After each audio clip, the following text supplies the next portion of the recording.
आप स्टार्ट करो। नमस्कार, मैं वंदना गुप्ता, को फाउंडर ऑफ देवदीदी फाउंडेशन। आप सभी लोगों का इस बहुत बढ़िया सेशन में, नॉलेजेबल सेशन में आप लोगों का स्वागत करती हूँ।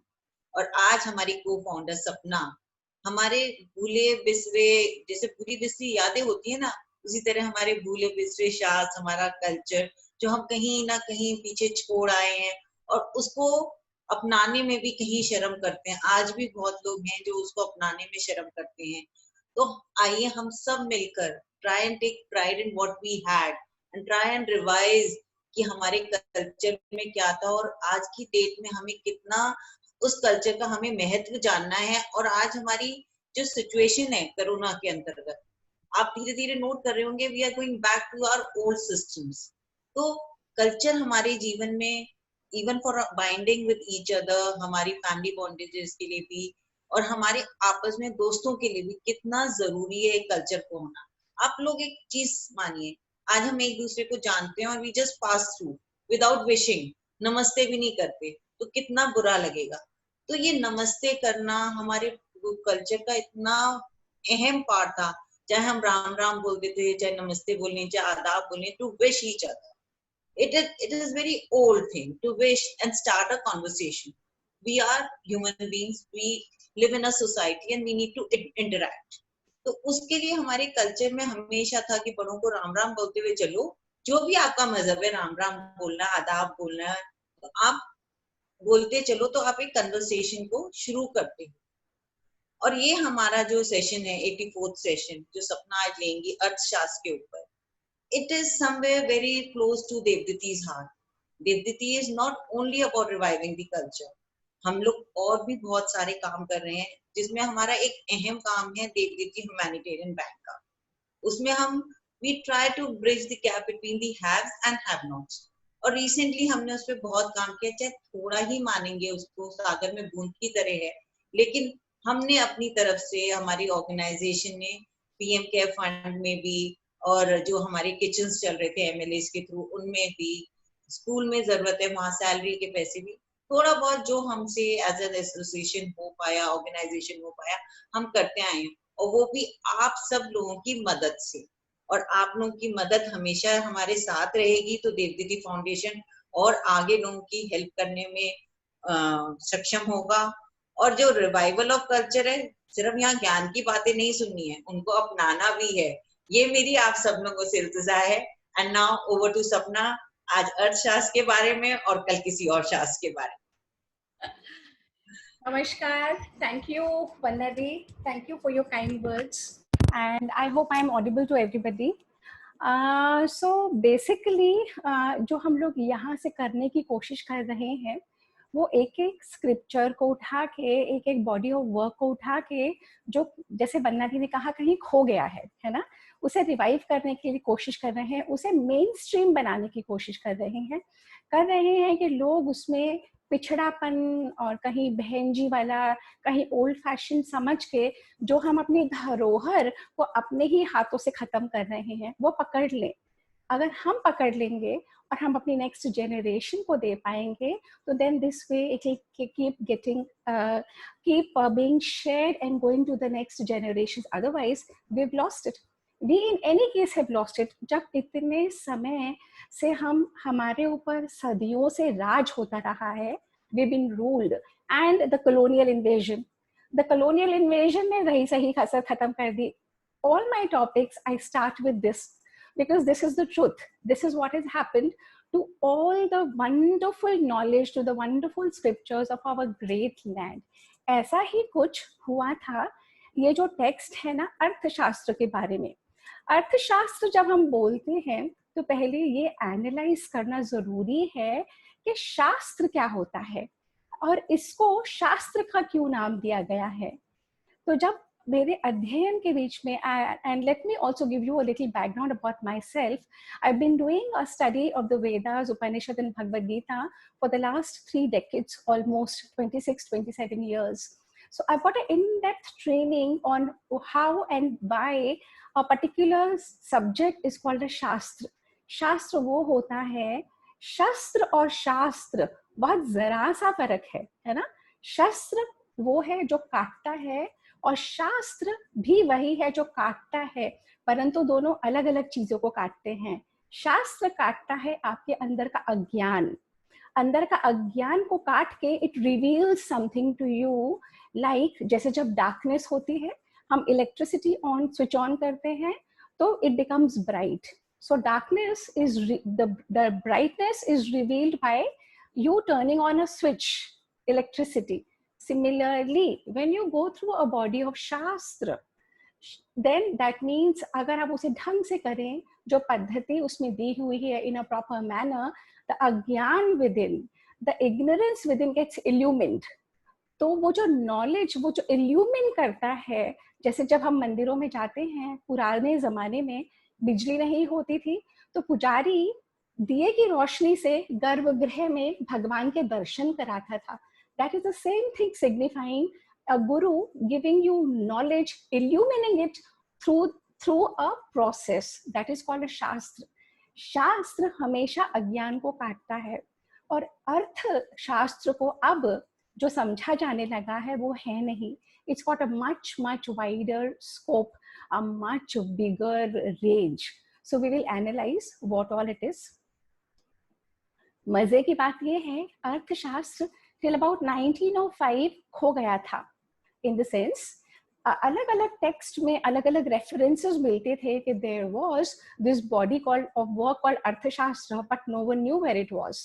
महाभारत में इसका रेफरेंस है, अलग अलग पुराणों में इसका रेफरेंस है, अलग अलग जगह अर्थशास्त्र का रेफरेंस है कि कुछ कुछ ऐसा होता था जिसमें बहुत सारी बातें थी राजधर्म के बारे में, about state craft, about various other nuances of managing a state and human behaviour.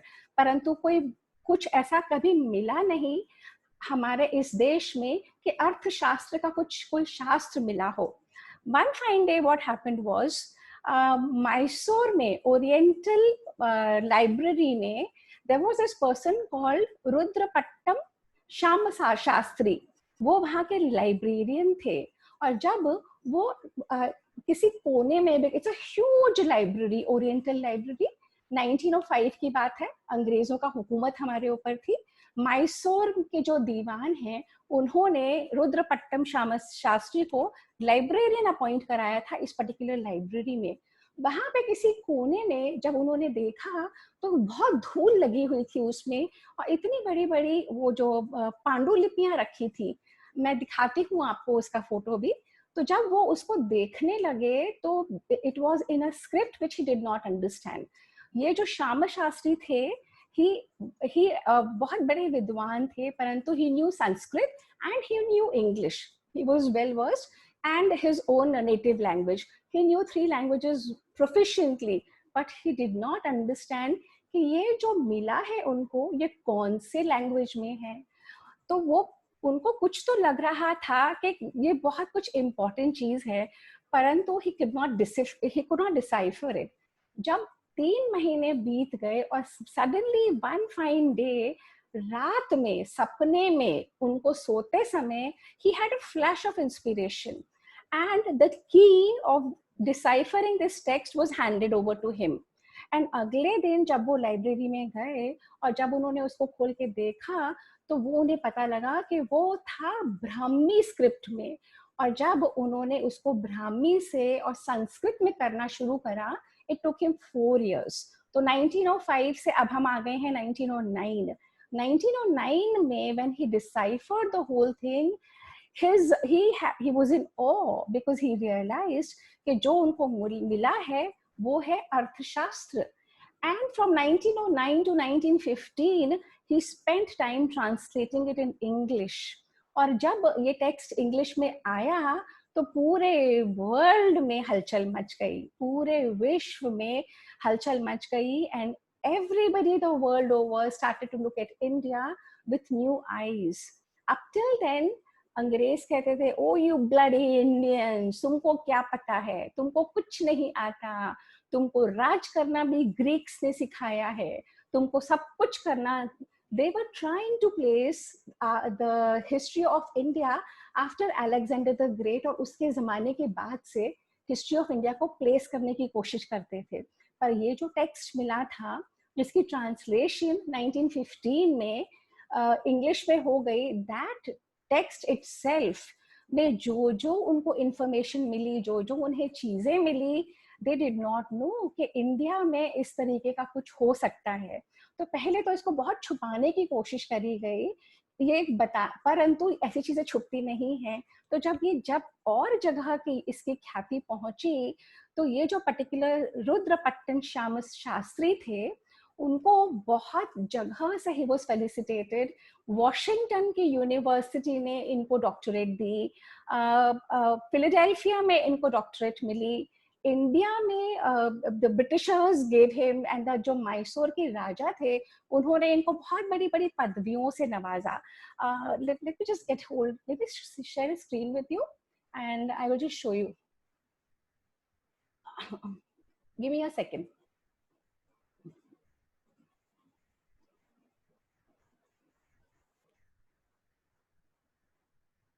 Okay, so this is the library.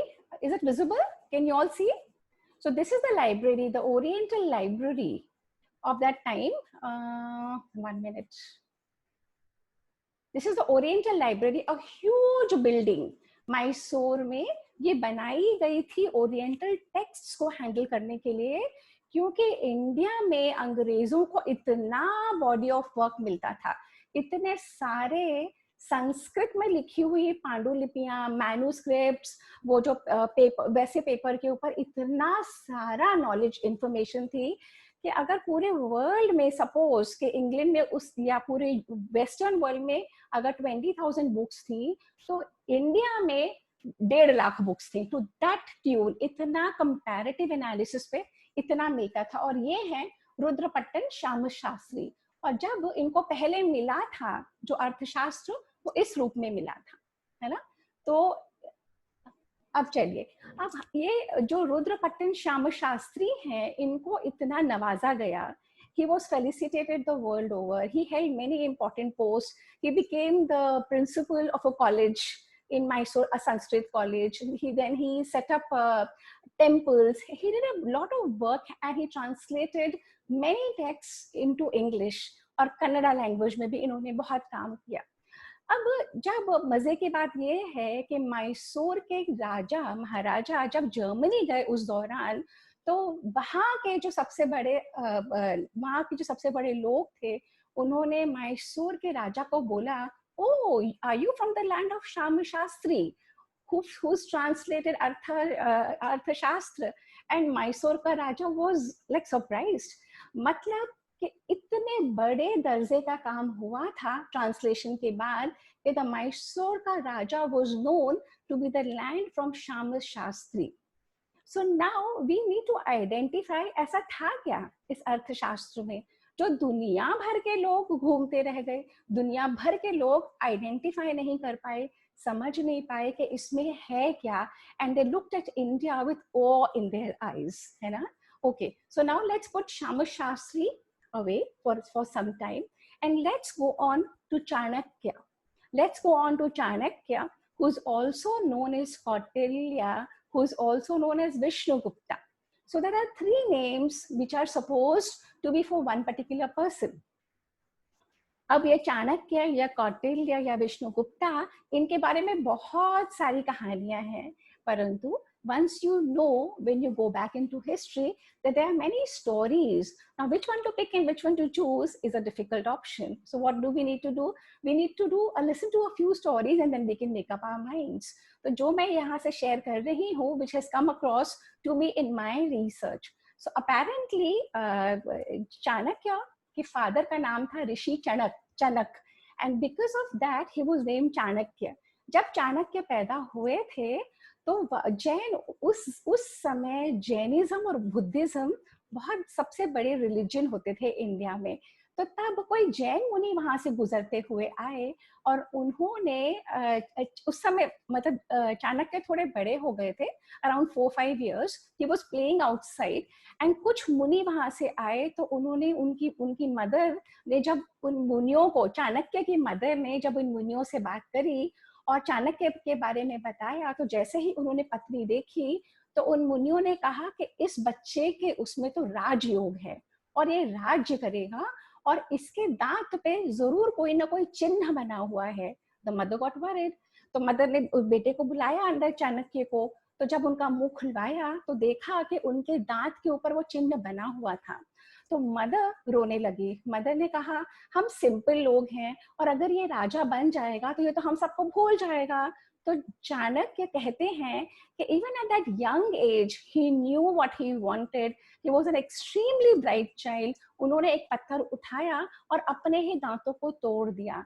And he told his mother कि माँ तुम नाराज मत हो, दुखी मत हो, मुझे कोई राजवाज नहीं चाहिए, तेरे ऊपर तो ऐसे 1000 राजकुर्बान। It goes to show and the basically the episode shows कि चाणक्य को कोई राज्य की भूख नहीं थी। चाणक्य पढ़ने में बहुत होशियार थे और क्योंकि उनके फादर ऋषि थे तो उन्होंने तीनों वेदों का अध्ययन चाणक्य को करा दिया था। कहते हैं वो नालंदा में पैदा हुए थे, फिर वो तक्षशिला चले गए। अध्ययन करने के बाद he was appointed as the अध्यक्ष, the महाअध्यक्ष of Takshila University. Now Takshila and Nalanda have been world famous universities. दुनिया भर से लोग इन यूनिवर्सिटीज में पढ़ने आते थे। तो तक्षशिला में जब चाणक्य अपॉइंटेड थे, ये उसी समय की स्टोरी है जब अलेक्जेंडर अपनी पूरी आर्मीज को लेके यहाँ पे आए और जब पोरस के साथ उनका अलेक्जेंडर सब जगह से जीतते हुए आए, पोरस के साथ जब उनका युद्ध हुआ और हमें हिस्ट्री में बताया जाता है कि अलेक्जेंडर और पोरस में अलेक्जेंडर द ग्रेट और Alexander the conqueror, but it is entirely what when you start reading history in its right perspective everything changes. And how? तो कहते हैं जब ये तक्षशिला में चाणक्य थे, वो देख रहे थे कि अलेक्जेंडर द ग्रेट हर जगह से आते जा रहा है। चाणक्य शुरू से ही बहुत बड़े देशभक्त थे, तो उन्हें लगा कि उन्हें सब आसपास के राजाओं को मोटिवेट करके एक यूनियन या एक संगठित आर्मी बनानी चाहिए जिससे all can get together to fight Alexander. So इस वजह से वो पहुंचे, कई राजाओं से बात करने के बाद वो पहुंचे मगध, धनानंद के से बात करने के लिए। Now, Nand dynasty had quite a big rule that time. परंतु Dhananand was a very cruel king. Dhananand only used to tax people, take all their earnings और अपने ही अय्याशी में, अपने विलास में, भोगों में लगा रहता था। तो Dhananand, his subjects did not like him because बहुत फ्लीस करता था and he was not a popular king. तो कहते हैं कि जब चाणक्य पहुंचे धनानंद के दरबार में उनसे पूछने के लिए, यहाँ पे कई स्टोरीज हैं। कुछ कहती हैं कि धनानंद ने उनको फीस्ट के लिए बुलाया था, कुछ और कहती हैं, but what I liked was this particular thing कि जब वो धनानंद के दरबार में पहुंचे टू आस्क फॉर हेल्प, और जब उन्होंने बताया कि इस तरह से अलेक्जेंडर आ रहा है और सबको मिल के उसका अटैक को रोकना चाहिए, धनानंद ने कहते हैं उनका बहुत अपमान किया। और धनानंद अपनी ही अय्याशी में लगा हुआ था और उसने कहा, चाणक्य ने उनको कहा कि राजा का कर्तव्य होता है प्रजा का ध्यान रखना और प्रजा के द्वारा प्रजा के हित में खुद का हित ढूंढना। तो Dhanananda it seems got wild and he pushed Chanakya, and once he pushed Chanakya, Chanakya fell down. और कहते हैं कि उनकी जो केश थे, शिखा थी, वो खुल गई। और जब चाणक्य को इस ढंग से पुश किया गया, चाणक्य बहुत स्वाभिमानी थे, a very learned Pandit and extremely full of not अभिमान but स्वाभिमान। तो जब स्वाभिमानी जब वो गिर के उठे तो उन्होंने अपने केश को पीछे करा और उन्होंने कहा धनानंद को, आज तुमने मेरा अपमान किया है, मैं देखता हूँ कि तुम और तुम्हारा साम्राज्य कब तक चलेगा और मैं अपनी शिखा और अपने केश तब तक नहीं बांधूंगा जब तक मैं तुम्हारा ये पूरे वंश को, तुम्हारी पूरी डायनेस्टी को खत्म कर दूं। ये कहते हुए धनानंद ने अपने सिपाहियों को बोला उन्हें पकड़ने के लिए। इन एनी केस चाणक्य भाग गए और अपना भेष बदल के और विंध्या पर्वत में चले गए। कहते हैं तब उनके पास एल्केमी के द्वारा जो उनके पास नॉलेज थी, तो उन्होंने एक कॉइन से, गोल्ड कॉइन से 8 बनाए, and he made a lot of gold coins, and he उन्होंने दबा दिया और वो चले गए वापस तक्षशिला। उनके माइंड में हमेशा ये था कि किस तरीके से मैं किस युवराज को, किस के मदद के द्वारा ये नंद एम्पायर को खत्म करूं। क्यों खत्म करूं? सिर्फ बदला लेने के लिए नहीं, पूरे भारत को एक करने के लिए। His cause was much larger. His cause was to get the entire, जितना ये बटा हुआ था अलग अलग फ्रैगमेंट्स में, इनको कैसे एक कर सकूं। तो कहते हैं उन्होंने ये अर्थशास्त्र की रचना, उसके ऊपर स्टडी करना, उसके ऊपर सब कुछ करना शुरू कर दिया। उनके भ्रमण के दौरान what happened was he saw a young boy playing with his friends, and that boy, apparently there's some story say something, some say something, he was a 10-11-year-old boy, but he exhibited all the skills to be a great king. वो खुद तो राजा बन गया था खेल खेल में, बाकी उनके दोस्त कोई सिपाही बन गया, कोई रॉबर बन गया, कोई उसका मिनिस्टर बन गया। और जब खेल खेल के दौरान ही जो चंद्रगुप्त नाम का, चंदू नाम का लड़का था, वो अपने सिपाहियों को और अपने मिनिस्टर को कुछ कुछ ऑर्डर दे रहा था, और जब वो करके लाते तो वो उनको कह रहा था कि तुम जल्दी करो, तुमने दिख नहीं रहा, मैं राजा हूँ, मुझे बहुत सारे काम है। And so says the story that Chanakya realized that this boy has extreme leadership qualities.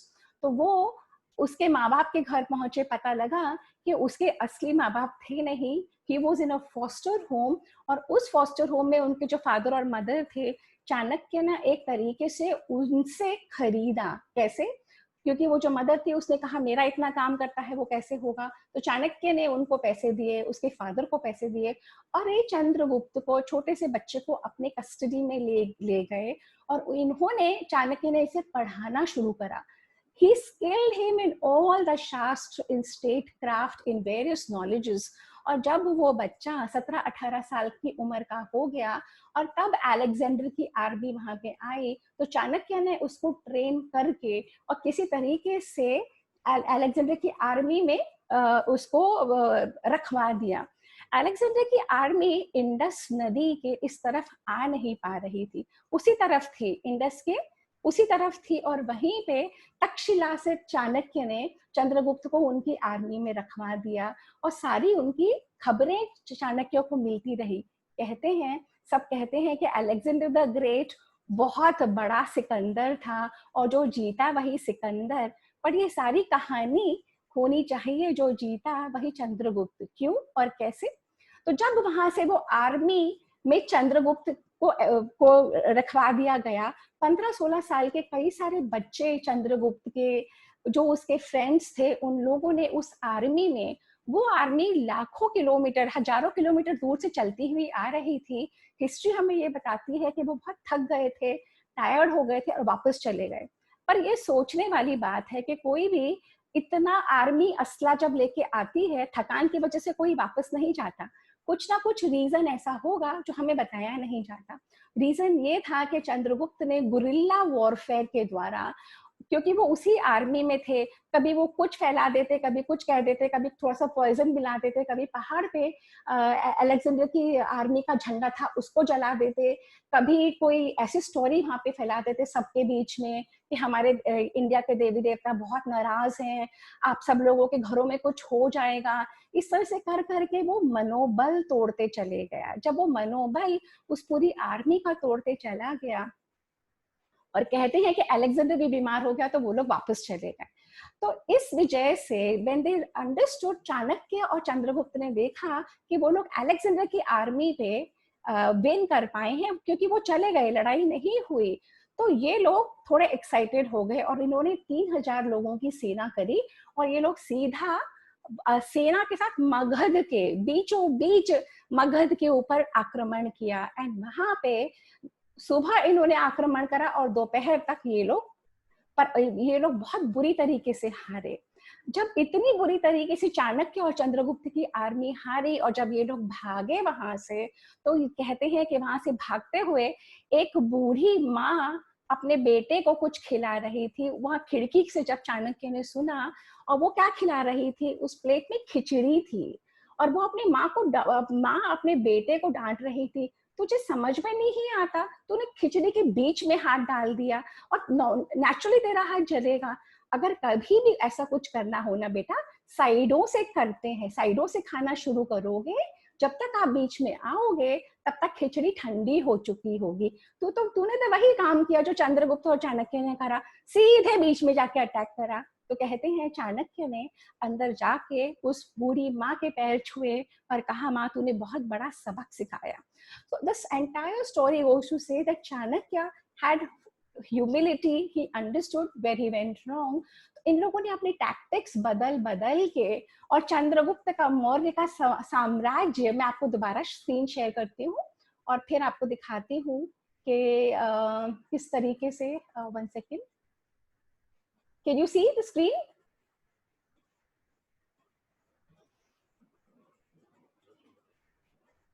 Are you able to see the screen? Screen दिख रही है? हाँ जी, हाँ जी। या स्क्रीन दिख रही है? इशारे से बता दीजिए। तो ये है चाणक्य की पिक्चर, और ये है जो चाणक्य ने चाणक्य नीति और अर्थशास्त्र लिखा था। और जो मैं बताना चाह रही थी आपको वो ये था, जब नंद वंश था, जब नंद का था इतना सा ही इंडिया में था, और जब चाणक्य के द्वारा चंद्रगुप्त को उन्होंने हेल्प करा, entire India was in the Maurya dynasty. Maurya dynasty को अब देखिए, इसके पहले की पिक्चर कितनी है, ये नंद इतना ही था, ये जो ऑरेंज में है Nanda empire, and this is the Maurya empire, and this is the Maurya empire in the heydays of Ashoka. तो जो हम एस्टैब्लिश में जो पॉइंट करना चाह रही हूँ कि एक नौजवान लड़का जो किसी रॉयल लिनिएज से भी नहीं था, पढ़ाई के द्वारा, स्किल के द्वारा, ट्रेनिंग के द्वारा उस मुकाम पे पहुंचा। He had entire India together, and not just the India that we know now, but Gandhar and Kandahar, Afghanistan and Turkmenistan, and from where all the places from Kashmir, that side, to all that the Middle East, the Eastern region, entire thing was Indian. सिर्फ south India का थोड़ा सा part बचा था, बाकी पूरा, जो हमें अंग्रेज कहते हैं ना कि इंडिया हमेशा छोटे छोटे किंगडम्स था, कभी इंडिया का नोशन इंडिया नहीं था, कभी भारतवर्ष एक नहीं था। ये वाली बातें एस्टैब्लिश करती हैं कि भारतवर्ष हमेशा और कहाँ से कहाँ। और ये जो अब हम जाएंगे चाणक्य की कहानी में, तो चाणक्य के तो बहुत सारे एपिसोड्स हैं। अब हमने श्यामा शास्त्री को एक तरफ रखा, अब हम चाणक्य को भी एक साइड में करते हैं। अब हम ये समझते हैं कि अर्थशास्त्र में ऐसा क्या था जिसकी स्टडी की वजह से एक छोटा सा बालक ट्रेन होके इतने बड़े साम्राज्य का, इतने बड़े पूरी इंडिया पे रूल कर पाया, और कैसे। अब अगर हम सोचते हैं, it is not easy to be ruling the entire, he must have had certain mechanism in place, कुछ उनके पास स्ट्रैटेजी होगी, कुछ तरीके होंगे। और जब हम अर्थशास्त्र को पढ़ना शुरू करते हैं, so here I have this copy of अर्थशास्त्र. Now this is the अर्थशास्त्र, this is a translation. अर्थशास्त्र संस्कृत में लिखी गई थी, ये इंग्लिश की ट्रांसलेशन है। So for this whole week I've been reading the अर्थशास्त्र and it is fascinating the study. अर्थशास्त्र क्या है? अर्थ कहते हैं, अर्थ मीन्स, हमारे संस्कृति में 4 पुरुषार्थ बताए गए हैं, धर्म, अर्थ, काम और मोक्ष। अर्थ भी एक पुरुषार्थ है। इन चारों पुरुषार्थ के माध्यम से जो हमें ये मनुष्य जीवन मिला है, we are suppose to reach our highest potential. हमें मोक्ष का द्वार इसी मनुष्य जीवन में थ्रू हमारे ये चारों पुरुषार्थ मिल सकता है, ये सनातन धर्म एस्टैब्लिश करता है। और जब हमें मोक्ष मिल सकता है तो अर्थ उसका एक द्वार है, एक तरीका है। और अर्थ क्या है? जैसे आज के दिन हम देखते हैं, हम लोग कोरोना के बीच में सब अपने अपने घरों में बैठे हुए हैं।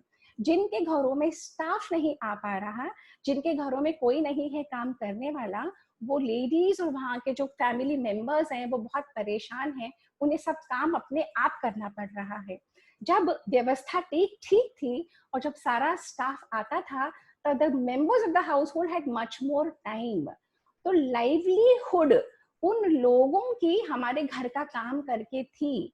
इस दौरान, इस कोरोना के समय में बहुत सारे लोगों की लाइवलीहुड चली गई है फॉर वेरियस रीजंस। तो जब लाइवलीहुड डिस्टर्ब हो जाती है, बहुत सारे लोगों की, वर्णों की, और बहुत सारे आश्रमों में जब लोग होते हैं, तो पूरे देश की व्यवस्था, पूरी इकोनॉमी गड़बड़ा जाती है। तो अर्थशास्त्र एक ऐसा टेक्स्ट है जो एस्टैब्लिश करता है कि जो जो एक टेरिटरी होती है, लैंड, उसमें जो ह्यूमन बीइंग होता है, और ह्यूमन बीइंग से कनेक्टेड जितने भी ट्रेड्स, ऑक्यूपेशंस, जितनी भी व्यवसाय, जितनी भी चीजें होती हैं जिससे कि स्टेट ट्रेजरी को रेवेन्यू मिलता है, ये सारा अर्थशास्त्र का पार्ट है। और अर्थशास्त्र एस्टैब्लिश करता है कि जो मनुष्य की लाइफ है, it is not just about money. Wealth बहुत सारे तरीके की होती हैं। अगर हमें संतुष्टि मिलती है, कंटेंटमेंट हमारे अंदर है, वो भी एक फॉर्म ऑफ वेल्थ है। अलग अलग फॉर्म ऑफ वेल्थ को बताते हुए, गिनाते हुए, अर्थशास्त्र हमें एक से आगे ले जाता है। अर्थशास्त्र जैसे ही हम पढ़ना शुरू करते हैं, तो कौटिल्य कहते हैं कि मैंने अर्थशास्त्र नहीं बनाया, बहुत सारे अर्थशास्त्रों का अध्ययन करके मैं इस मुकाम पे पहुंचा हूं कि किसी में कुछ कमी है, किसी में कुछ कमी है, किसी में कुछ कमी है। So I am trying to put together a treatise, a compendium of various Arthashastra. So this is what he says. और फिर एस्टैब्लिश करते हैं कि अर्थशास्त्र किसी पुरुष के द्वारा लिखा हुआ नहीं है। जब महाभारत काल में सारा धर्म की बहुत हानि हुई थी, जब ऋषि पहुंचे देवताओं के पास कि किस तरीके से धर्म, अर्थ, काम सब कुछ गड़बड़ा गया है, क्या करना चाहिए, तो कहते हैं कि ब्रह्मा ने उस समय अर्थशास्त्र का ज्ञान दिया था, वो 1,00,000 श्लोकों में था। इंद्र ने कम करके उसे 10,000 पे लाया, फिर उशान और शुक्र और इस तरह से करते हुए वो 10,000 चैप्टर्स में आया। फिर ऋषियों के द्वारा वो रिवील होते होते, बृहस्पति और शुक्र के द्वारा होते होते बहुत सारे कमेंटरीज लिखे जाने लगे अपने देश में अर्थशास्त्र के ऊपर। और कौटिल्य ने उन सारे अर्थशास्त्रों का अध्ययन करके एक अर्थशास्त्र की रचना करी, जिसके थ्रू वो पढ़ा के चंद्रगुप्त को इतने बड़े साम्राज्य का राजा बना पाए। उसमें नीतियां उन्होंने एस्टैब्लिश करी। इफ यू रीड द अर्थशास्त्र, it's a beautiful text. It tells you on what are the duties of a king. It tells you, see, let me share a screen again. It is very, 1 second. Okay, and this is something very fascinating I found, कि जैसे हम कहते हैं ना, हम सोचते हैं कि राजाओं की लाइफ, 1 सेकेंड, देखिए आप लोगों को मेरी स्क्रीन दिख रही है, मुझे किसी से इशारा चाहिए। मेरी स्क्रीन दिख रही है आप लोगों को? मेरी स्क्रीन दिख रही है? यस दिख रही है। अच्छा, तो देखिए हम लोग कहते हैं ना हमें टाइम नहीं मिलता, हम कैसे टाइम को मैनेज करें। चाणक्य ने अर्थशास्त्र में एस्टैब्लिश करा है कि एक राजा और दिन, यानी कि जो 24 घंटे होते हैं, पहले मुहूर्त में बंटते थे, तो 16 मुहूर्त होते थे, 1.5 घंटे का एक मुहूर्त। आपका एक 1.5 घंटा एक मुहूर्त। तो पहले 1.5 घंटा सूर्योदय के बाद king should receive reports on defence, revenue and expenditure. ये आज से 2500 साल पहले अर्थशास्त्र में चाणक्य ने लिखा है। दूसरा 1.5 घंटा सूर्योदय के बाद the king should do public audiences to hear petition of city and country people, यानी राजा को सब लोगों से मिलना चाहिए। तीसरा 1.5 घंटा सूर्योदय के बाद उन्हें, राजा के पास समय था अपना नहाना धोना, पढ़ाई और खाने के लिए। फिर 1.5 घंटा बिफोर नून, 1.5 घंटा आफ्टरनून। इसी तरीके से राजा की रात का हिस्सा भी बटा हुआ था। पहला 1.5 घंटा आफ्टर सनसेट सीक्रेट एजेंट से मिलना है। फिर दूसरा 1.5 घंटा after sunset personal bath, meals and study. फिर मिडनाइट के पहले, फिर मिडनाइट के बाद। इस तरीके से राजा को बताया गया था कि किस तरीके से आपको अपना डे डिवाइड करना है। और हम इससे क्या टिप्स ले सकते हैं? हम अपने डे को मैनेज करने के लिए अपने लिए एक स्ट्रैटेजी बना सकते हैं, and then we need to follow that strategy, अगर हमें सक्सेस अचीव करनी है अपने लाइफ में, है ना। तो ये तो हुई राजा की बातें। चाणक्य के माइंड में बहुत क्लियर था कि ये जो धर्म, अर्थ, काम और मोक्ष है, ये सारी यात्रा तभी हो सकती है जब इंसान, मनुष्य अर्थ से मजबूत हो, पैसे से मजबूत हो, जब उसे पैसे के लिए भटकना ना पड़े, त्राही त्राही ना मचे, जब सब कुछ अनुकूल होता है उसके जीवन में। और सब कुछ अनुकूल कैसे होता है? आज हम कोरोना के माध्यम में इतने परेशान हैं क्योंकि इंडिया या पूरा वर्ल्ड हिला हुआ है।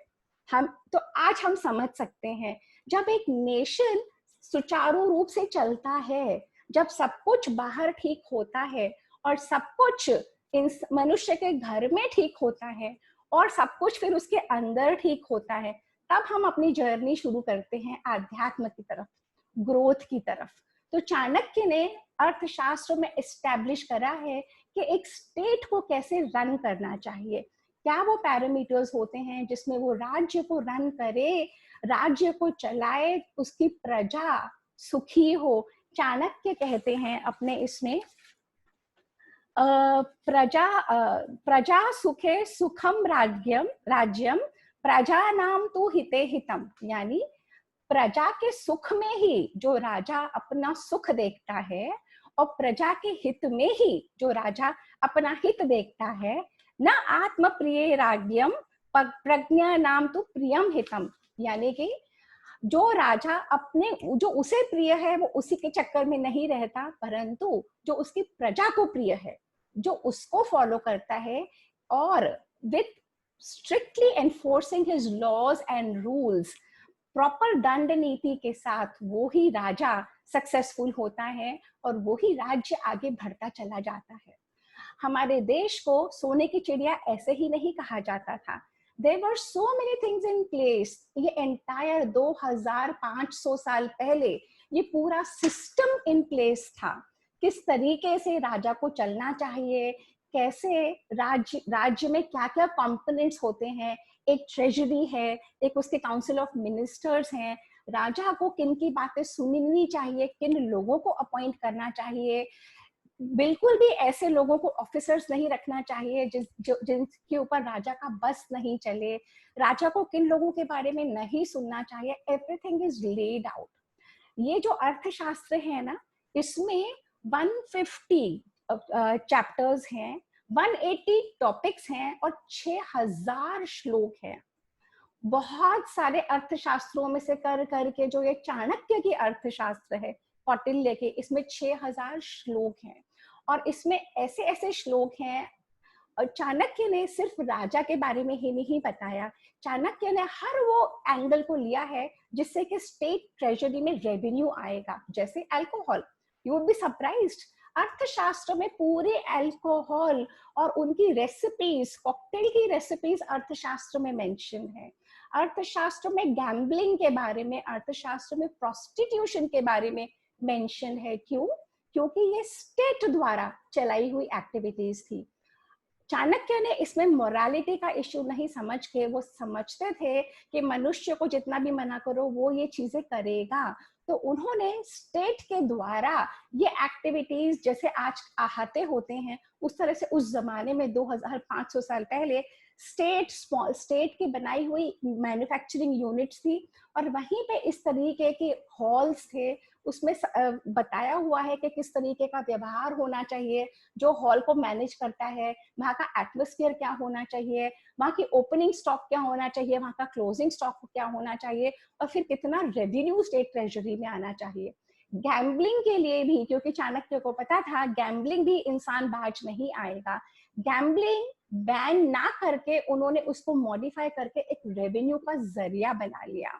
Similarly prostitution, I was actually हैरान कि इस तरीके की चीजें भी अर्थशास्त्र में, प्रोस्टिट्यूशन जो स्टेट से जुड़ जाती थी, जो कोर्टिसान्स थी, जो नाच गाने में पारंगत थी, जो प्रॉपर प्रोस्टिट्यूशन में थी, उन सब के लिए भी टैक्स स्ट्रक्चर था, और अगर वो रूल्स नहीं फॉलो करे उनके लिए फाइन्स थे, और किस तरीके से उनको, और अगर उनकी डेथ हो जाती है तो कौन उनका सक्सेसर होता है। सिमिलरली अर्थशास्त्र में विमेन के लिए, विमेन के राइट्स के लिए बहुत बड़ा एक टॉपिक है।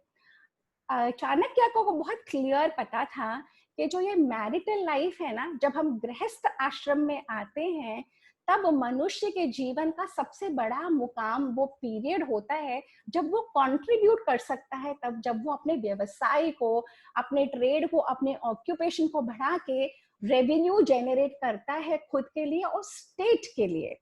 तो जब वो रेवेन्यू जनरेट करता है स्टेट के लिए, तभी स्टेट की ट्रेजरी बढ़ती है, जिसकी वजह से आप अलग अलग देशों पे आक्रमण करके इतना बड़ा राष्ट्र इकट्ठा कर सकते हो। तो चाणक्य ने अपनी ट्रीटीज में अर्थशास्त्र में बहुत क्लियरली मेंशन करा है कि मैरिटल लाइफ किस तरीके की होनी चाहिए, मैरिटल डिस्प्यूट्स अगर होते हैं तो एक लेडी का क्या हक है, वो जो लड़की अपने स्त्री धन लेके आती है उसका कितना हक है, विडोज की क्या हक है, विडोज को रीमैरी करने का हक था, अगर विडो रीमैरी कर लेती है तो वो जो जो धन है या संपत्ति है उसका क्या होगा। मतलब जो आप सोच भी नहीं सकते वो सारी चीजें अर्थशास्त्र में मेंशन है। चाणक्य बहुत कुटिल बुद्धि के, यानी बहुत कुशाग्र बुद्धि के थे। कौटिल्य शायद उनका गोत्र था, विष्णुगुप्त, चाणक्य, कौटिल्य, उनको ऐसे ही नहीं कहा गया है। इस पूरी ट्रीटीज में चाणक्य ने फिर स्टेट के वॉरफेयर, उस जमाने में 2500 साल पहले सबके पास पासपोर्ट होते थे, फॉरेन अफेयर्स मिनिस्ट्री थी, अलग अलग राज्यों से बाहर जाके जब ये लोग ट्रीटीज करते थे पासपोर्ट लेके जाते थे। अकाउंटिंग का सिस्टम एक कॉन्स्टिट्यूशन अर्थशास्त्र से हमें मिला है। अकाउंटिंग के सिस्टम में ही हैज स्पेसिफाइड अकाउंटेंट्स को कैसे अलग रखना चाहिए, कंट्रोलर जनरल, क्योंकि चाणक्य ने बहुत सारे रूल्स एस्टैब्लिश करे थे, तो रूल्स को एनफोर्स करने के लिए वो हमेशा कहते थे कि कोई भी किंग, कोई भी राजा अगर अपने ही बनाए हुए रूल को एनफोर्स नहीं करे या कोई भी पैसे खिला के या ऐसे निकल जाए तो वो राजा बहुत वीक होता है। तो करप्शन को कंट्रोल करने के लिए चाणक्य ने बहुत सारे मैकेनिज्म्स इन प्लेस रखे थे, बहुत सारी स्पाइंग सर्विसेज थी, एस्पियोनाज था, वो विष कन्याएं, मतलब चाणक्य की जो विजन था वो बहुत बड़ा था पूरे देश को एक करने के लिए। तो उसके अंडर जो जो चीजें आती, फिर जैसे ही कोई राज्य उनके अपने राज्य में मिल जाता, वहां की एडमिनिस्ट्रेशन, वहां की प्रजा को समझना चाहिए कि ये जो चंद्रगुप्त बैठा है ये बहुत बेनिवलेंट राजा है, तो सबका ध्यान रखना, farming, irrigation, mining, state controlled जो लैंड था अलग अलग लोगों को देके, एनिमल हस्बेंड्री, अलग अलग जगह से रेवेन्यू लाके ट्रेजरी में आता था, और मैकेनिज्म्स थे, ऐसे ऑफिसर्स अपॉइंटेड थे कि करप्शन को कैसे कट कर सके। जैसे हम आज अली बाबा और 40 थीव्स पढ़ते हैं ना, वैसे ही चाणक्य ने लिखा है कि 40 कौन से तरीके हैं जिसमें स्टेट ऑफिशियल्स ऐसे गबन करते हैं। वो उन्होंने लिखा है कि जैसे मछली जल में रहती है और हमें पता नहीं लग सकता कि मछली कब पानी पी लेती है, सिमिलरली ये जो गवर्नमेंट ऑफिशियल्स है ना, ये लोग कब पैसे साइफन ऑफ कर लेते हैं पता नहीं लग पाता। इसीलिए इन्होंने बहुत सारे मैकेनिज्म्स इन प्लेस बनाए थे करप्शन को जड़ से रोकने के लिए, करप्शन को खत्म करने के लिए। तो इस तरीके की पद्धति से चाणक्य चलते चलते चलते, और चाणक्य कभी भी मगध के अंदर नहीं रहे। चाणक्य जो सिटी वॉल्स थे उसके बाहर एक छोटी सी कुटिया में रहते थे। कहते हैं कि जब कोई ग्रीस से कोई बहुत बड़ा डिप्लोमेट आया और उन्होंने चाणक्य ये चंद्रगुप्त के महल में किसी से पूछा कि आपके प्राइम मिनिस्टर कहाँ हैं, उनका महल कहाँ है, मैं उनसे मिलना चाहता हूँ, तो वहां के सैनिकों ने कहा हमारे प्राइम मिनिस्टर तो यहाँ नहीं रहते, वो तो नगर के बाहर एक छोटी सी कुटिया में रहते हैं। ये बड़े हैरान, तो चाणक्य को मिलने के लिए सिपाहियों के साथ जब वो कुटिया में पहुंचे तो उन्होंने पूछा, आप तो प्राइम मिनिस्टर हैं, आप क्यों नहीं सिटी में रहते, आपके लिए तो पूरा महल बनवा देगा चंद्रगुप्त। उन्होंने कहा, अगर मैं ये जो कर दे रहे हैं, जो टैक्स दे रहे हैं, ये जो हमारी प्रजा है, उनके पैसे से मैं महल में रहूंगा तो प्रजा को हमारी को कुटिया में रहना पड़ेगा। Highest ethics, highest morals, highest standards. कहते हैं कि चीन से, चाइना से कोई बहुत बड़ा रिच बिजनेसमैन आया और उसकी कुछ प्रॉब्लम थी, वो चाणक्य को पर्सनली अपनी प्रॉब्लम कुछ पूछना चाहता था। तो जब वो चाणक्य की कुटिया में पहुंचा तो वहां पे 2 दिए रखे हुए थे। तो चाणक्य ने पहले काम कुछ कर रहे थे, तो चाणक्य ने इस दिए से दूसरा दिया जलाया और इसको बुझा दिया। तो वो बिजनेसमैन को लगा कि ये कुछ प्रथा होगी, तो ही आस्क्ड हिम, आपने ऐसा क्यों करा? तो उन्होंने कहा कि जब तक मैं राज्य का काम कर रहा था वो राज्य का तेल था, अब मैं आपसे काम कर रहा हूँ, ये पर्सनल काम है। That was the highest standards on which Chanakya ने अपनी अर्थशास्त्र बनाई। चाणक्य ने अर्थशास्त्र में ये लिखा है कि राजा को प्रजा के हित के लिए अगर कभी अधर्म का साथ भी लेना पड़े तो उसे लेना चाहिए। अगर आप लोगों ने आज का इनवाइट देखा होगा तो उसमें मैंने मेंशन करा है कंडीशंस अप्लाई धर्म के ऊपर। अगर आप लोगों ने नोटिस करा हो तो धर्म, इन द कॉन्टेक्स्ट ऑफ धर्म हमेशा फॉलो किया जाना चाहिए, परंतु इन द लार्जर कॉन्टेक्स्ट, जैसे सत्य बोलने से अगर बहुत परेशानी होती है इन द लार्जर कॉन्टेक्स्ट, तो चुप रहना या असत्य बोलना ज्यादा बेटर है। सिमिलरली अधर्म का साथ लेते हुए किसी राजा को मंशा क्या है, इंटेंशन क्या है, अलग अलग विचारधारा से चाणक्य ने बताते हुए, समझाते हुए और चंद्रगुप्त को उस हाईएस्ट मुकाम पर ले गए जहां के से उनके पोता, उनका ग्रैंडसन सम्राट अशोका ने उन्हीं के फिलॉसफी पे चलते हुए बहुत बड़ा एम्पायर खड़ा करा। तो अर्थशास्त्र इज अ टेक्स्ट। देखिए जो हम यहाँ से कर रहे हैं ना, अलग अलग टेक्स्ट को लेके आते हैं, स्टडी करते हैं, फिर आपसे शेयर करते हैं। क्यों करते हैं? इसलिए करते हैं कि शायद इस माध्यम से हमारे जनरेशन फॉरवर्ड इसको इतनी वैल्यू है इन स्क्रिप्चर्स में। जर्मनी में लिटरली मारामारी हो रही है संस्कृत के प्रोफेसर्स के लिए कि हमें चाहिए, हमें चाहिए। ऑक्सफोर्ड में, हार्वर्ड में, कैम्ब्रिज में, हर जगह अर्थशास्त्र पढ़ाया जा रहा है, पीएचडीज लिखी जा रही हैं। हमारे अपने लैंड में हमारे अपने बच्चों को ये चीजें नहीं पता, हमें नहीं पता थी, हमें नहीं बताया गया था अपने स्क्रिप्चर्स के बारे में, हमें नहीं पता था। अगर कोई भी बच्चे को, छोटे से बच्चे को अगर वक्त के साथ अर्थशास्त्र पढ़ाया जाएगा, the rules and regulations of a good human being, of making economic sense, और क्या क्या करना चाहिए चाणक्य की नीतियों के ऊपर चल के। चाणक्य हमेशा एक बात और कहते थे कि अगर कोई सांप है और वो जहरीला नहीं भी है तब भी उसे शो करना चाहिए कि मैं बहुत जहरीला हूँ, नहीं तो लोग उसे मारेंगे। जब ये सारी चीजें से हम ही लोग वंचित होते हैं या हमारे बच्चों को ये नॉलेज नहीं मिलती।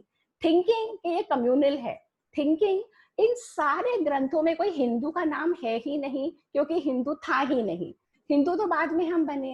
ये सारे स्क्रिप्चर्स हमारे इस ग्रेट लैंड की देन है, और ये स्क्रिप्चर्स, ये शास्त्रों को दुनिया भर में जा रहा है। वहां के लोग इसे अपना रहे हैं, वहां के लोग इस पर ट्रेडमार्क कर रहे हैं। जब ये वहां से आएंगी ना तब हम लोग मानेंगे, तब हम लोग समझेंगे। और अब मैं अपनी वाणी को विराम देती हूँ। अगर किसी का कोई क्वेश्चन, किसी का कोई input, I am open for questions.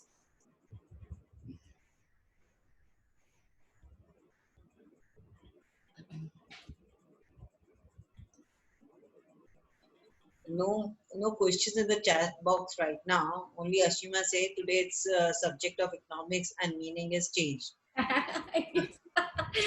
You know, Ashima, when I read the whole thing, and this is what I thought, see, I've been wanting to read the scriptures, and because of you people, I'm getting because of this association, I'm getting an opportunity. This is what I thought, that Arthashastra is all about this. but this is it's such a beautiful text. इसमें औरतों के इतने rights mentioned हैं, आप लोग जरूर पढ़े, ladies जरूर पढ़ो, इतने राइट्स हैं। अब मतलब कि हम लोग जो नहीं समझते थे वो सारे राइट्स इसमें हैं।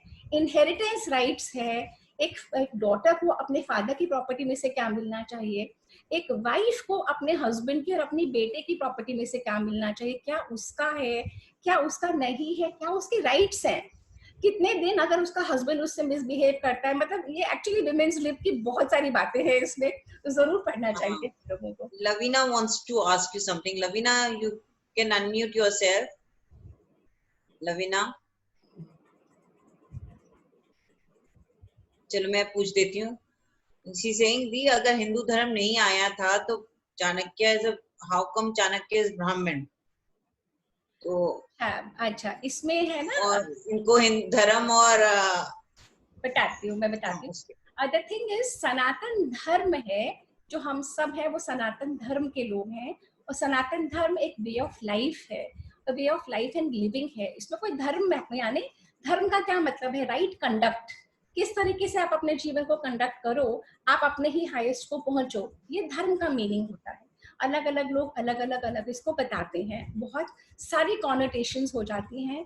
हिंदू जो वर्ड है, इंडस नदी को पर्शियंस जब आए वो को ह बोलते थे, तो हिंदू हो गए, हिंद नदी के इस पार हम थे, तो हिंदू उन्होंने कहना शुरू कर दिया हमको, हिंद और हिंदू।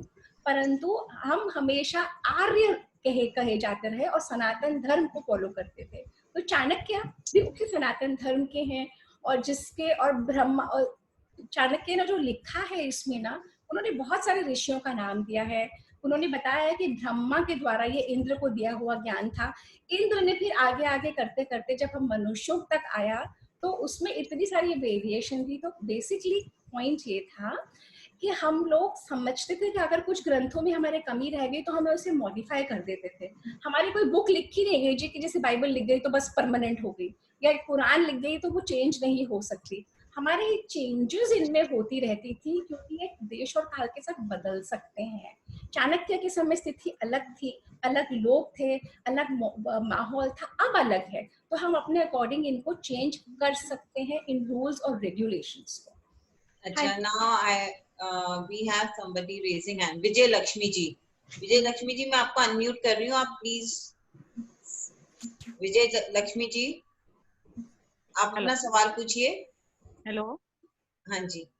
हाँ, मैं बस यही कहना चाहती हूँ कि ये बहुत अच्छी एफर्ट है। ओह, थैंक यू। चीज को मैं बहुत दिनों से I was, it was there inside me and I always wanted somebody. I mean, हम लोगों में शायद इतनी शुरू में नहीं हुई होगी कि हम ये सब पढ़ें, पर आपसे सुन के मुझे ऐसा लगता है कि बहुत बड़ी जो मेरी इच्छा थी ना वो पूरी हो गई, and I am so inspired. I can't tell you how inspired I feel when I listen to you, and salute to your efforts. Thank you very much, Vijay Lakshmi ji. We would like it if हम आपको देख भी पाते, but thank you in any case. See, Devditi का ये प्रयास इसीलिए हो रहा है कि ये लॉकडाउन के पीरियड में भी realise we all have been given ample time. अब ये टाइम को हम यूज कैसे कर सकते हैं, ये हमारा अपना पुरुषार्थ है ना। तो this is what we are trying कि हम एक एक स्क्रिप्चर को उठा के उसे एनालाइज करें, उसे इंटरेस्टिंग बनाएं हमारी जनरेशन के लिए। हमसे सुन के शायद हमारे बच्चे इंस्पायर हो जाएं, है ना।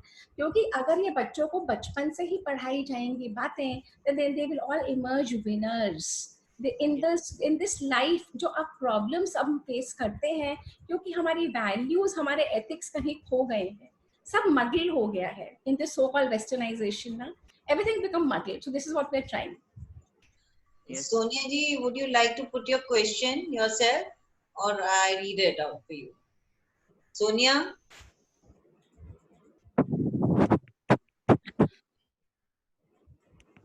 I think I should read her question only. Chat box में है भाभी, एक Okay, so there is Mr. Srinivas. He's telling me that can you share this PPT? Of course I can. I can share the PPT. I've made huge PPTs. Okay, your this thing is there. No, Srinivas ji, we have men also, but ऐसा कुछ नहीं है कि ये ladies के लिए ही है session. इसमें men भी invited हैं, and it is very nice to see men, और जरूर आप औरों को भी मोटिवेट करिए ज्वाइन करने के लिए। अशिमा जी आप पूछ लीजिए अपना क्वेश्चन। अशिमा जिंदल। लवीना का अनम्यूट नहीं हो रहा, शी सेइंग, आई थिंक वो हमने अनम्यूट वो क्वेश्चन हो चुका। अशिमा जिंदल नहीं है फिर। मैं हेलो। हाँ अशिमा जी। हाँ जी, मैं एक तो सपना जी को बहुत थैंक यू कहना चाह रहे हैं। वेलकम। हेलो। हाँ जी, मैंने भी आपसे इंस्पायर होके एक ऐसे मुझे भी एक मौका मिला आपकी तरह कि मेरे को भी एक प्रेजेंटेशन का मौका मिला और सब लोग बहुत खुश हुए सबसे पहले तो। और वेरी दूसरा ये जो आपने आज बताया अर्थशास्त्र कौटिल्य का, उसमें तो मतलब आजकल पॉलिटिकल ज्यादा हो गया, इसमें पॉलिटिकल पॉलिसीज में इसको ज्यादा करते हैं यूज। इकोनॉमिक्स में थोड़ा डिफरेंट फील्ड हो गया तो इसलिए ये थोड़ा सा चेंज हो गया, इसका वर्जन चेंज हो गया आजकल। कौटिल्य नीति तो पॉलिटिशियंस को मतलब कहते हैं कि कौटिल्य नीति अपना रहे हैं ये लोग, और एक्चुअली क्या है इकोनॉमिक्स का आशिमा, फील्ड थोड़ा अलग हो गया। हाँ है क्या आशिमा, जिस जाती रही भावना जैसी, प्रभु मूरत देखिए तिन वैसी। जिसको जो देखना होता है ना, एक ग्रंथ में जैसे कि गीता थी, गीता में महात्मा गांधी को कुछ मिला, लोकमान्य तिलक को कुछ और मिला, किसी को हाँ कुछ और मिला। अपनी अपनी निगाह से उस टेक्स्ट को इंटरप्रेट करके कर सकते हैं। ज्ञान की गंगा है। अब मैं तो आपको 1000 भी नहीं बता पाई होंगी 45 मिनट्स में, इतना सारा कुछ है इसमें। तो जिसको जो चीज समझ आती है वो अपने जैसे प्रेजेंट कर देता है। पॉलिटिशियंस अपनी अपनी चीजों का, पर बेसिकली ये टेक्स्ट है कि पॉलिटिक्स, स्टेट क्राफ्ट, किस तरीके से देश को चलाना चाहिए जिससे कि उसकी प्रजा समृद्ध हो और रेवेन्यू आए स्टेट ट्रेजरी में, जिससे कि राजा अपने राज्य को बढ़ा सके। तो राजा का राज्य करना, उसका पालन करना और अपनी रेवेन्यू को बढ़ाना, जिससे कि हमारी लाइफ फ्री हो सके धर्म, काम और मोक्ष की तरफ जाने के लिए। ये था अच्छा, मेन मकसद। सोनिया जी का सवाल है, how can you use this in today's economic world? Today's Okay, I read your question, Sonia. See, basically, we all have to identify where we would want to use it. Chanakya's Arthashastra has many principles, has his niti, has many aphorisms. It is a fabulous work. It is up to you. आप इसमें से क्या लेना चाहते हो? In today's world, it is most applicable. क्योंकि morality एकदम खत्म हो गई है, करप्शन इतनी खुल के है, कोई बैलेंसेस, कोई चेक्स इन प्लेस नहीं है। For a human life to flourish, everything has to happen simultaneously. तो ये कैसे होगा? हमारे हाथ में जितना है हम अपना कर सकते हैं, बाकी जो हमारे हाथ में नहीं है उस पर हमारा कोई बस नहीं है। हम अपनी लाइफ को, अपने जीवन को इस ढंग से चला सकते हैं कि we come out winner, and that is up to us to pick out the pearls from these treaties. It's a fascinating treatise, a fascinating work by Chanakya. Up to us कि हमें इससे क्या लेना है. Okay, she said she'd like to hear the answer. अब मेरे ख्याल से nobody else left. Anu has a question. हाँ, from where we can get simple scriptures to read, simple form में. Okay, so the thing is, Anu, all these scriptures are available on Amazon also. But वहाँ पे इतने सारी information हो जाती है, तो so it's difficult to pick which one which you should buy. So what I will do is I will put together a list of the texts that I have gone through, which I find it simple, and let me share it with you all in the next session. Sounds good? Anybody else? Ashima हो गया, हाँ. Done. Okay, one new message. Okay, Anu saying thank you. All right. Done. All right. So we have 2 minutes more. So the thing is, जब आप ये text पढ़ोगे ना, तो you will realize that there is so much in it. I mentioned a few things about gambling and about alcohol and about foreign affairs, about statecraft. Trading होती थी उस समय, imports पे बहुत जोर था. Import कैसे? अफगानिस्तान से क्या आ सकता है, ग्रीस से क्या आ सकता है. अब हम एक्सपोर्ट्स पे जोर लगाते हैं, उस समय imports, because India was a very very rich land, so we were a huge market. जैसे आज सारे हम सब सोचते हैं एक्सपोर्ट कर देते the US and the Europe, India was that at that time. तो सब जगह का इम्पोर्ट यहाँ पे आता था और हमारे इम्पोर्ट पे बहुत कम ड्यूटी थी जिससे कि इम्पोर्ट सब खरीद सके across categories. So entire emphasis of Chanakya was के जितनी समृद्धि बढ़ेगी समाज में उतनी रेवेन्यू बढ़ेगी राजा की ट्रेजरी में, इसीलिए पर उसको एनफोर्स करने के लिए law and order situation was extremely crucial. That law and order and judiciary पूरे जजेस के उन्होंने लिखा हुआ है कि किस तरीके के क्राइटेरिया है और पनिशमेंट्स और फाइन्स अगर आप लोग पढ़ोगे ना, मतलब कि इस तरीके के पनिशमेंट्स एंड फाइन है इसमें। अगर ये पूरी लिस्ट है कि कितने कितने रुपए कितने कितने पढ़ PANA पढ़ा बोलते हैं शायद पढ़ा, ये सिर्फ लिस्ट है कि एक पर्टिकुलर टॉपिक में हर चीज का फाइन था। कंडक्ट अगर आपका ठीक नहीं हो तो भी फाइन था। कितना फाइन रुपए पैसों में, आज के जो रुपए पैसे हैं, और कितना फाइन आपको लोगों के बिहेवियर से।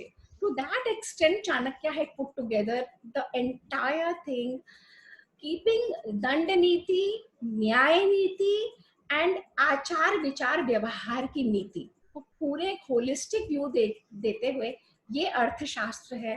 परंतु लोग जो लेना चाहते हैं वो कोई पॉलिटिक्स का एंगल लेता है और कोई इकोनॉमिक्स का एंगल लेता है। But the moment you call it a shastra, शास्त्र का ओवरव्यू वही है जो आपको अपनी बेस्ट पोटेंशियल पे ले जाए, है ना। सबकी रिक्वेस्ट है भाभी to please share the list of the books. मैं कल ही जब क्लोज कर रही थी कल का सेशन, मैंने बोला था कि जो जो सुनेगा उसका इंटरेस्ट जरूर आएगा and would like to read more. So that's what the feedback I'm getting from the chat. Everybody wants to read about it now. So thanks to you. I understand. Okay, so Sonia is saying, can we have a session on karma yoga, please? Okay, all right. I'll work around it. See, karma yoga is a very important part of Bhagavad Gita and the text. And karma yoga ka siddhant is what Sanatan Dharma is based upon. So yes, I do need a little time. We'll work on it, and I'm maintaining a journal where I'm writing down requests from all of you. तो जो भी आपकी request होती है, जैसे 16 संस्कार का मुझे मिल चुका है, तो Vandana will work on it. And जो भी आप लोगों को टॉपिक रुचिकर लगता रहा हो और जो अभी तक आप नहीं पढ़ पाए हो, तो please put down on the chats and then let's see, God willing and समय विलिंग, एक एक करके हम आगे बढ़ेंगे। So Vandana, we are time is running out. Yeah. So thank you सपना भाभी। मैं बड़ा आज का ना बहुत एंटरटेनिंग लगा, कुछ ऐसा लगा कि हमें पढ़ाया नहीं गया तो जरूर पढ़ना चाहिए था। क्यों नहीं पढ़ाया गया, मतलब इसमें हम पेरेंट्स को नहीं दोष दे रहे कि हमारे करिकुलम में क्यों नहीं है। जो आज तक हमारी ये रान ने हमें हमारे धर्म के बारे में माँ ने नहीं बताया, पिताजी ने नहीं बताया, अब ये ऐसा लग रहा है कि हमारे करिकुलम में क्यों नहीं है और क्यों नहीं एजुकेटेड लोग इसके बारे में सोच रहे हैं। तो ये बहुत पता नहीं कहीं से शुरू होगा, कहाँ से शुरू होगा और कौन वहां तक आवाज पहुंचाएगा हमारी, तो देखते हैं। और इस सेशन के बाद मैं आप सभी लोगों को कल के सेशन के लिए आमंत्रित करती हूँ, जो है हमारा पारुल गुप्ता जी के साथ, जो हस्त मुद्राएं आपके अंदर के मेंटल एंड फिजिकल बैलेंस को कैसे मेंटेन करेंगी। तो कल मिलते हैं। और देवदीति फाउंडेशन की तरफ से, सपना की तरफ से, वंदना की तरफ से आप सभी का बहुत बहुत धन्यवाद। See you all tomorrow at 4 o'clock.